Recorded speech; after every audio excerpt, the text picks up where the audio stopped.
Mayong hapon, Mindanao. Ako si Sara Hilomen Velasco.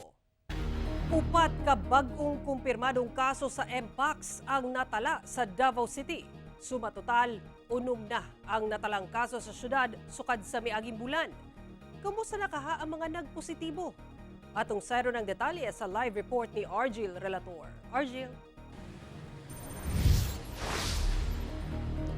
Sara, sumala sa Davao CHO nga stable ang kondisyon karon sa mga bag-ong kaso nga natala sa Mpox sa Davao City. Hinuon bisan pa man dunay mga kaso sa Mpox sa syudad nga natala, no, dili pa mandatory ang pagsuot og face mask bisan magawa sa balay. Hinuon pahimangno sa otoridad na kinahanglan nga mag-follow og mga public minimum health standards sama sa makanunayon nga paghugas og kamot, pag-sanitize gamit ang alcohol, ingon man paglikay sa mga lugar nga tapukanan og mga tao.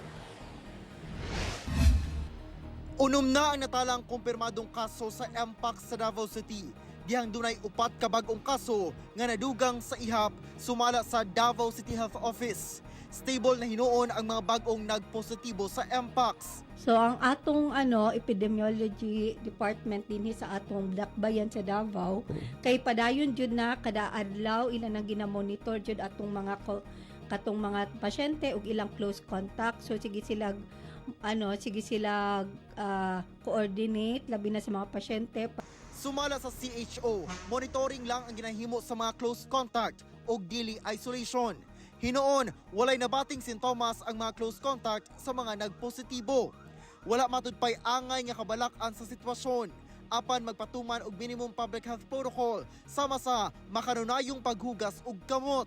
Ang Mpox manggod ang iyahang mode of transmission is close contact. So kanang mag-hug, kiss, maghinlawas, magunsag mga mga body fluids. So bisan nato kalimtan sir na kani siya is a zoonotic po na disease. So pasabot ana gikan pwede sa nigikan sa animal. So samtang sa dato sa Southern Philippines Medical Center, dunay 3 ang kumpirmadong kaso sa Mpox nga nagapaayo sa maong ospital.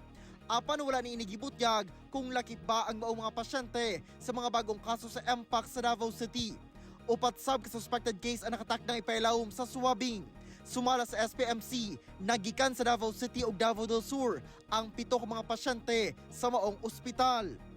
Tungod sa maong mga kaso sa Mpox, kamatikda na ang pagdaghan sa mga nagabaligya og face mask sa syudad kung asa dinaghan ang ginapalit.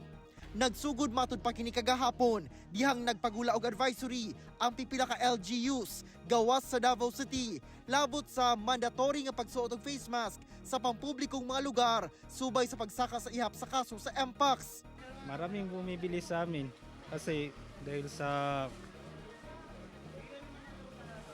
Mpox na virus. Kahapon mababa pa sa surgical 50. Kaso ngayon wala na stock. Hindi namin alam kung magkano price. Ngayon kaninang maga 55. Ang negosyanteng si Noranisa nangompra na og face mask kay daghan daw og nangita. Po pang baligya po para po sa mga customer. Po para po sa Mpox na bagong virus daw. Palita ang master para advance na itong protection sa itong mga kabataan o sa sarili po. Sa Davao City, dili pa rekomendado ang mandatory nga pagsuot og face mask kung ang Mpox ang hisgutan. himuon tong minimum health protocol nato. Apil na lang face mask pero dili jud with regards to Mpox dili jud siya kanang isa po sa ato ang primary po na prevention niya. Pero kay naman sa flu, apil na pwede siya i-apil. Sara, dugang pahimangnong ato sa publiko nga ugaling makabati na og mga sintomas sama sa rasya sa lawas, kalintura o pagpanakit og ulo, gilayon nga magpakonsulta o dili ba ka mo tawag sa Mpox hotline o dinhi sa Davao City natay Davao City CHO Surveillance and Epidemiology and Surveillance Unit o dili ba ka sa Davao OPSEN. Sara. Okay, daghang salamat, Argil Relator.